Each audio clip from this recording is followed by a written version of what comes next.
আওয়ামী লীগ সরকারের আমলে হামলা মামলার কারণে দেশ ছেড়ে বিভিন্ন দেশে চলে যান বিএনপির বহু নেতাকর্মী। ৫ আগস্টের পর তাদের অনেকেই দেশে ফিরেছেন।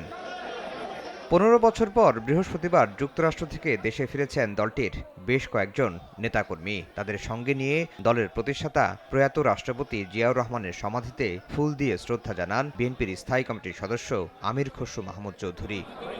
পরে তিনি সাংবাদিকদের বলেন, বেগম খালেদা জিয়ার বিদেশ যাত্রাকে কেন্দ্র করে কেউ যদি -2 ফর্মুলার চিন্তা করে থাকেন, তাদের সেই স্বপ্ন কখনোই পূরণ হবে না।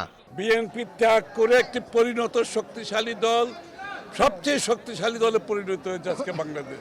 সুতরাং ওই সমস্ত মন গড়ার কথা বলার, ওগুলোর উত্তর দেওয়ার আমি কোনো প্রয়োজনীয়তা মনে করি না। নির্বাচন হচ্ছে প্রথম সংস্কার, এটা দিয়ে শুরু করতে হবে সংস্কার এবং গণতন্ত্রের আন্দোলন। এদিন সকালে গুলশান কার্যালয়ে যুগপৎ আন্দোলনের শরিক জাতীয়তাবাদী সমমনা জোটের লিয়াজো কমিটির সঙ্গে বৈঠক করে বিএনপি। বৈঠক শেষে দলটির স্থায়ী কমিটির আরেক সদস্য নজরুল ইসলাম খান বলেন, জামায়াত আনুষ্ঠানিকভাবে যুগপৎ আন্দোলনের শরিক না হলেও গণতন্ত্র পুনরুদ্ধারের আন্দোলনে তাদের ভূমিকা ছিল, ভবিষ্যতেও থাকবে বলে তিনি আশা প্রকাশ করেন। যুগপৎ আন্দোলনে আমাদের সব কর্মসূচি আর জামাতের সব কর্মসূচি একরকম ছিল না, কিন্তু তারা আন্দোলনে ছিলেন। নিশ্চয়ই আমরা আশা করব আর কি যে আগামী দিনে গণতন্ত্র পুনঃপ্রতিষ্ঠার আন্দোলনে সবাই আমরা থাকব, তারাও থাকবে।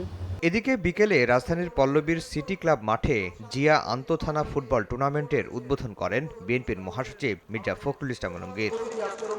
এ সময় তিনি বলেন, গত ১৫ বছরে দেশের সব প্রতিষ্ঠান ধ্বংস করেছে আওয়ামী লীগ সরকার, বাদ যায়নি ক্রীড়াঙ্গনও। ক্রীড়াঙ্গনকে কোনোদিন পূর্বে কখনোই দলীয়করণ করা হয়নি, তারা এটাকে দলীয়করণ করেছে, যার ফলে আমরা পত্রিকায় দেখেছি যে সমস্ত মেধাবী ভালো ট্যালেন্টেড যে সমস্ত খেলোয়াড়রা ছিল তারা কখনো সুযোগ পায় না।